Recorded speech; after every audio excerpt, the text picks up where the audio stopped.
소나무를 그려보겠습니다. 소나무라는 것은 침 없고 거칠고 뾰족한 느낌이에요. 그래서 스케치를 할 때에도 너무 동글동글하게 하진 않으셔도 될 것 같고, 그 다음에 나무라는 그 자체가 딱딱하잖아요. 그래서 스케치를 하실 때 조금 힘있게라는 거를 뚝뚝뚝 끊어지는 선으로 하셔도 괜찮다는 거예요. 동글동글하게 하는 것보다는. 그리고 우리가 실제로 나무 끝은 어떻게 생겼다가 알 수가 없어요. 그래서 이런 것을 우리가 덩어리를 잡는다라고 하거든요. 지금 제가 가운데 덩어리 이 정도를 잡은 거예요. 덩어리라는 것은 양감이라고 표현하기도 하고, 그림을 표현했을 때 뭉게뭉게 이렇게 덩어리를 잡아서 표현했을 때 그림으로 보기도 좋고 내가 하기도 편하니까 그렇게 이제 형태를 잡는 거예요. 지금 실제로 나무를 보면 너무 커가지고 어떻게 해야 될지 몰라요. 근데 그림을 그릴 때마다 그래요. 아, 저거 해봐야지 했다가 막상 그리려면 어떻게 해야 되나 막 이런 마음이 드는 거는 다 그렇다는 거. 나만 어렵다고 생각하는 게 아니라 거의 다 사람들이 느끼는 것은 비슷하다. 그렇지만 제가 지금 그리면서 스케치를 흐리게 하고 있어요. 스케치를 흐리게 하면서 눈만 왔다 갔다 하고 있어요. 고개를 들었다 내렸다가 아니라 눈동자만 움직이는 거예요. 그러면 이 스케치북과 이 화면과 어느 정도의 갭을 많이 멀어지지 않게 고개를 이렇게 하다 보면 크기도 그렇고 자꾸 균형감을 잃을 수가 있거든요.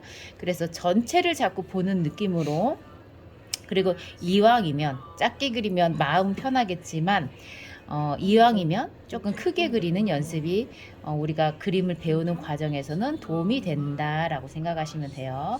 그리고 나무를 위로만 뻗어 있는 게 아니라 이렇게 이제 밑에 있는 기둥들도 있고 가지들이 밑으로 내려가면서 흐드러지는 모습들도 있고, 외곽을 너무 강조하면 나중에 풀어질 거야 하면서도 그 외곽을 채우게 돼요. 그래서 외곽을 너무 정확하게 잡지 않으시고 그냥 요 정도까지만 잎사귀를 해야지, 요 정도까지만 흘러나오게 해야지, 이렇게 생각하시면 돼요.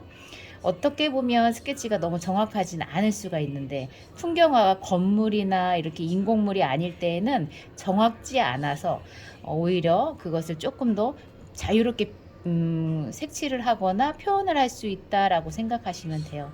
근데 이제 때로는 자유로움이라는 게 너무 어렵게 생각하시긴 하는데 조금 마음의 훈련이 먼저 되시고 해보자. 그리고 우리가 나가서 하는 거가 안 해본 사람들한테는 이제 또 그게 되게 그 단계가 있거든요. 마음의 단계가. 근데 똑같아요. 여기서 하는 거하고 나가서 하는 거하고.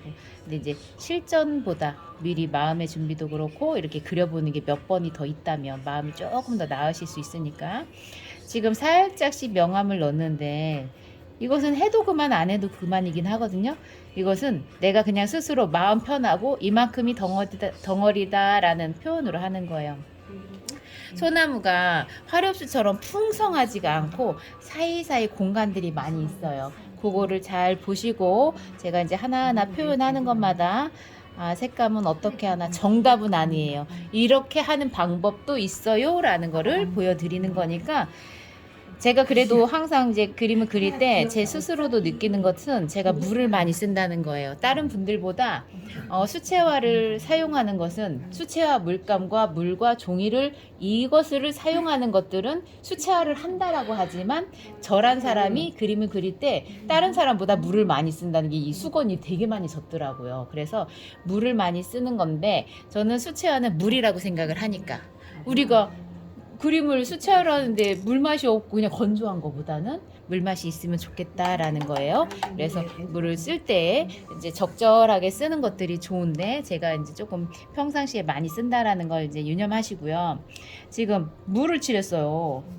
보인 듯 안 보인 듯 지금 칠했는데, 제가 이 종이가 거칠기 때문에 중목이라는 종이고 황목, 중목, 세목이 있는데 중목은 중간 정도의 굵기와 이제 미세한 입자들이 중간 정도라는 건데요. 지금 제가 물을 칠하고 얘기를 하면서 여기다 시간을 넣은 거예요. 그러면 종이에 얘가 물을 흡수하고 있었어요. 그 다음에 칠하면 처음에 칠하는 것보다 조금 더 잘 먹어요. 잘 얘가 물을 흡수를 한다 얘기예요. 지금 제가 보랏빛을 넣었죠. 근데 실제 보랏빛이 안 보여요. 왜 보라색을 넣었어? 뒤로 원기둥처럼 돌아가는 효과를 나타내주기 위해서 이렇게 살짝 넣은 거예요. 그 다음에 그 소나무는 저 밑에는 이제 그 나이테 껍데기 나무의 껍데기가 이제 많이 시간이 쌓이면 두꺼워지잖아요. 근데 속에는 벗겨졌고 바깥에는 있어요. 근데 저 자체가 오돌도돌한 거북이 왜 등딱지처럼 표현이 되어 있잖아요. 그럴 때는 그림을 그릴 때도 거칠게 지금 속도를 낸 거예요. 찬찬히 하면 칠해지는 것이고 툭툭툭 해갖고 조금 빨리 하면 가운데 색감이나 이런 게 들먹고 그다음 빈틈이 남거든요. 그 사이에다가 지금 한번 칠한 거에다가 살짝 다른 색깔을 넣은 것 뿐이에요. 그러면 진한 거가 한 번의 효과가 나타나기도 하고 물감을 막 비비는 게 아니라 어쩔 때는 이렇게 투두두둑 찍기도 하고 여기에 여러 가지가 섞여 있을 수가 있는데 물감량이 칠하면서 알아가시는 거예요. 한두 번에 끝났네.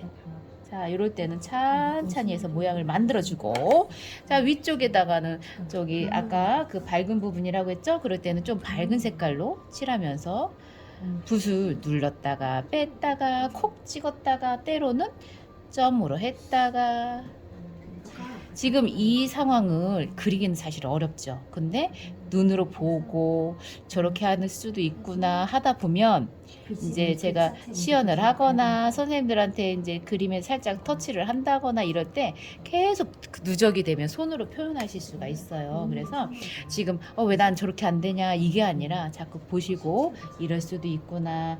지금 제가 아까 말씀드린 것처럼 물을 조금 더 쓰고 선명도가 높구나라는 거를 이제 생각을 하시고 그거를 유념하시면 돼요. 그리고 뒤에 부분에다가 저렇게 보이지 않는 색깔을 또 넣네. 알고 있지만 또 자꾸 실천할 때는 실제 보고 하면 저렇게만 표현하고 싶지 안 보이거든요. 우리가 그림을 그릴 때 안 보이는 것을 표현해 줬을 때 그게 더 실제 같아요. 자, 여기에 뿅 나와 있죠. 그럴 때는 잘 칠해야지가 아니라 툭 치면 돼요. 툭 쳤는데 거칠죠? 지금 이 상태에서 살짝 물만 칠해도 그냥 꽂아 있는 나무까지 튀어나오는 효과가 돼요.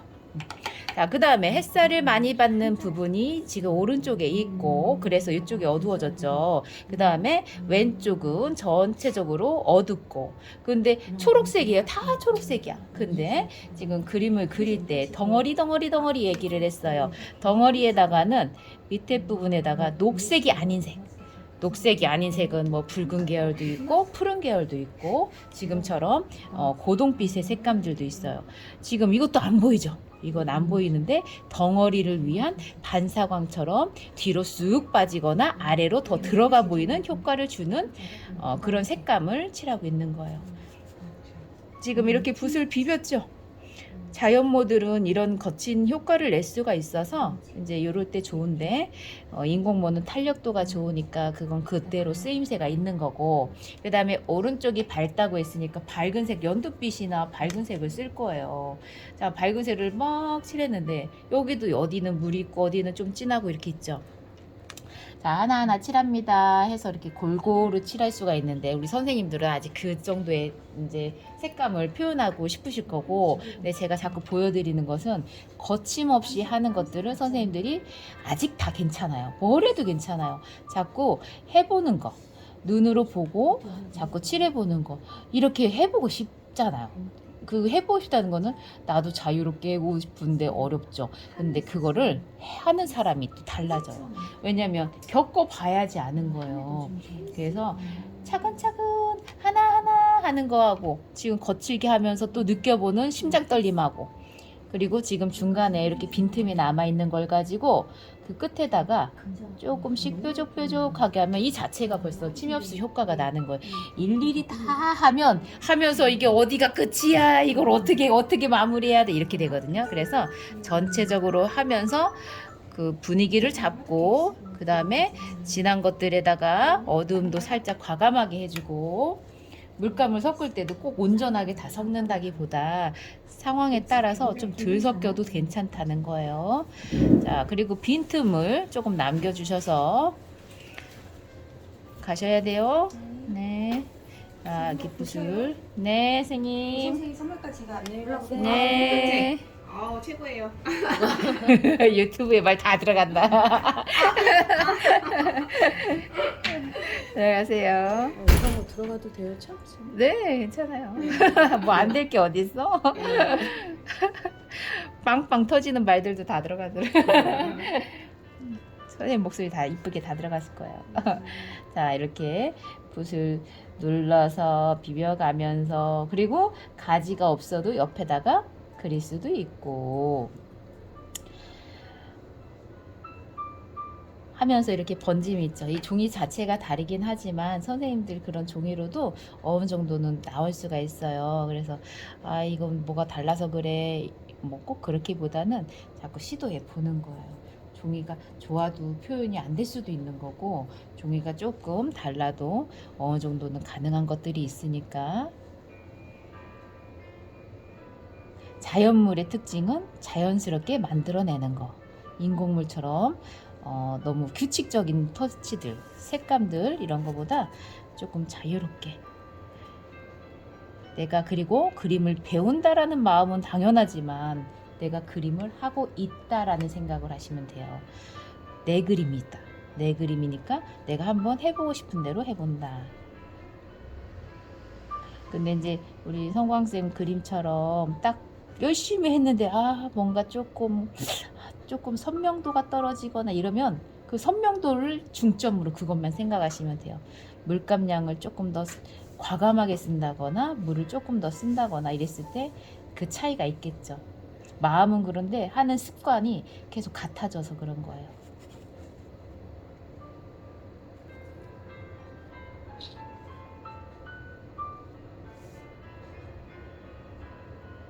우리가 생각하고 붓 끝에 내 손하고 자꾸 다르거든요. 그것을 일치시키는 작업이 시간과 내가 그림에 얼마만큼 이제 하고 있는 행위를 하고 있냐, 그림을 그리고 있냐 차이거든요. 근데 이제 그것은 이제 또 사람마다 다르고 속도도 다르니까 내가 재밌는 마음 그것만 조금 더 유지하시면 그건 조금 시간이 쌓이면 다 할 수 있어요. 자, 어두운데 지금 오른쪽에 약간 밝은 톤으로 하고 있고 처음부터 과감하게 어두운 거는 막 하는 것보다는 쌓여가면서 어두운 데는 만들어주는 거예요. 밝은 거를 어둡게 만들 수는 있는데 어두운 것을 밝게 하는 건 닦아내기밖에 안 되거든요. 이제 닦아내다 보면 뿌연 효과가 나죠. 그래서 최대한 유지할 건 유지해 가면서 어두운 데는 조금 지나서 콱콱콱 들어간 부분이거나 내가 여기를 조금 더 진하게 표현해야 되겠다 하면 그때 하시면 돼요. 수채화는 진한 거는 이제 닦아내거나 이제 조금 정리하는 방법밖에 이제 그런 효과를 내기 어려우니까, 그리고 그리시면서 밝은 톤을 좀 많이 하게끔. 밝은데 한번 했다고 그래서 다 한 건 아니고 그 중간중간에 조금 더 내가 묘사하고 싶은 부분이 있다면 하셔도 다 되는 거예요. 그리고 이제 우리가 심리적으로 규칙적인 거를 또 좋아하니까 이제 채워지기도 하고 색감이나 이런 것들을 보면 나도 모르게 막 그 모양을 만들어내는데, 계속 얘기하는 거는 자연물은 자연스럽게 좀 끝에가 너무 일정하지 않게. 그리고 지금 색감들을 어느 정도 칠했거든요. 이렇게 칠한 다음에 중간에 또 어우러지는 가지들을 추가해서 그리는 것도 자연스러운 거예요. 조금 번지면 어때요? 수채화니까 당연히 물을 쓰니까 번질 수가 있다는 거예요. 그거 가지고 너무 막 겁내지 마시고, 조금 번졌으면 커버하는 방법 어떻게 해야 되지? 이렇게 생각을 할 수도 있고, 지금 이거 같은 경우도 어떻게 할 수 있는데 이럴 때는 좀 진한 걸로 해가지고 중간에다 다시 커버하시면 돼요. 그 나름의 이제 규칙이 아니고 나름의 이제 수정할 수 있는 것들이 또 생기니까 그런 방법들을 가지고 응용해 보는 거예요. 아까 한 번씩 칠한 거에서 어두운 부분을 조금 더 만들어서 한쪽에다 어둡게 할 수도 있고 중간에다가 가지를 표현할 수도 있고, 그리고 소나무들은 오래될수록 더 두껍잖아요. 그 두꺼운 효과를 중간에다가 이렇게 진한 거를 콕콕콕 박듯이 효과를 주면 그 거친 느낌을 조금 더 강조하면서 표현할 수가 있어요. 이렇게 물감을 칠한 다음에 이렇게 선들을 가지고 붓으로 만들 수도 있고, 내가 해보고 싶은 것들을 자꾸 해보는 과정이죠. 그게 한 번씩 했던 거에다가 조금 더, 이게 이제 점점점 마무리 단계로 돌아가는 거예요. 그리고 이렇게 스케치가 없어도 끝에다가 살짝씩 하면 연장되어 있는 나무의 수영 모양을 만든다라고 생각하시면 되고요. 처음하고 초벌, 중벌까지는 신나게 색감 이렇게 만들다가 마무리 단계에서는 조심조심해서 이제 정돈할 때 꼼꼼하기도 하고, 형태를 조금 더 뚜렷하게 나타낼 때 콱 잡아주고, 어디에다가 비중을 둘 것인가, 그런 것들이 있어요. 지금 하다 보면 막 어려운 것 같죠. 거칠게 하는 느낌, 물을 조금 적당히 써서 물맛이 나오게 하는 느낌, 그런 거 조금 참고하시면 되고요. 붓 끝에다가 외곽 쪽에다가 침엽수라는 느낌을 내기만 해도 된다는 거예요. 가운데다 다 일일이 하지 않으셔도 되고요. 자, 이렇게 조금씩.